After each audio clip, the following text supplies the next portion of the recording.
গরম তো আর সহ্য করা যাচ্ছে না, একটা এসি কেনো না। আচ্ছা এসি না কেনো, একটা এয়ার কুলার কেনো। আচ্ছা বাবা, একটা চার্জার ফ্যান তো কেনো। খাওয়ানোর সময় আসিস তখন আমিও বলবো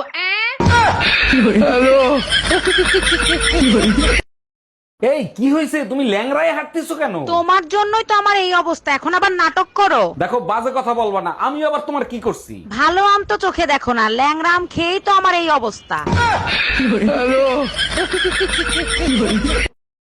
এদেশে এখন অনেক গরম, আটা ময়দা সুজি বাদ দিয়া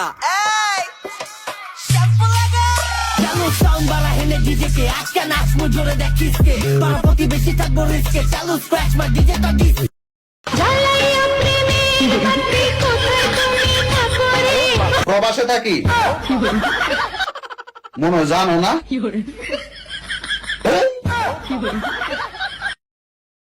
আরে বাদ দাও, সবসময় তুমি তোমার আত্মীয় স্বজনের কদর করছো, আমার আত্মীয় স্বজনের কখনো কদর করছো তুমি? আমি তোমার আত্মীয় স্বজনের কদর করি না যে। হ্যাঁ, সব সময় আমার শাশুড়িকে ফেলে তোমার শাশুড়িকে শপিং করাইছি আমি, আমার শ্বশুরকে ফেলে তোমার শ্বশুরকে নতুন ফোন কিনে দিছি আমি। আর গতকালকে তোমার শালি ফোন করে আমাকে বলতেছে 10,000 টাকা লাগবে, সে জায়গায় 20,000 টাকা দিছি আমি। আর তুমি বলো আমি তোমার আত্মীয় স্বজনের কদর করি না। তুমি রাগ করিও না, রাগের মাথায় অনেক কথা বলে ফেলছি, তুমি রাগ করিও না।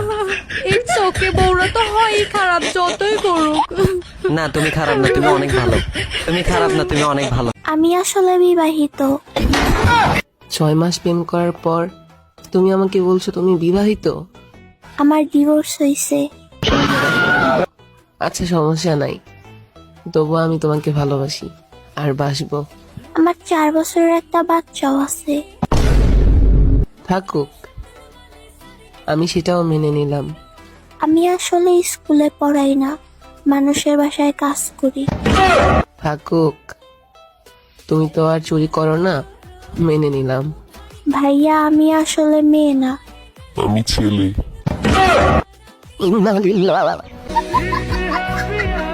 এই টাকা দাও, কত টাকা? 2-3 হাজার দাও। এত টাকা দিয়ে কি করবা? বাজারে জুতা, স্যান্ডেল, ঝাড়ু, খুন্তি, বেলুন উঠছে, এগুলো সব কিনতে হবে। মনে হচ্ছে অনেক রাগ হয়ে আছো। না, গত বছরে তো পুরান হয়ে গেছে, নতুন বছরে নতুনটা দিয়ে পিটাবো। অরুণ ভাই কি হয়েছে, ভাবির সাথে চিল্লাচিল্লি করতেছেন কেন? আচ্ছা ভাবি আপনি বলেন, দুধের উপর চুল থাকলে সেই চুল সরায় কি দুধ খাওয়া যায়? হ্যাঁ যায়, আপনার ভাই তো কতবার খাইছে। ভাবি যদি কিছু মনে না করেন, আপনার চুলগুলো একটু সরাবেন।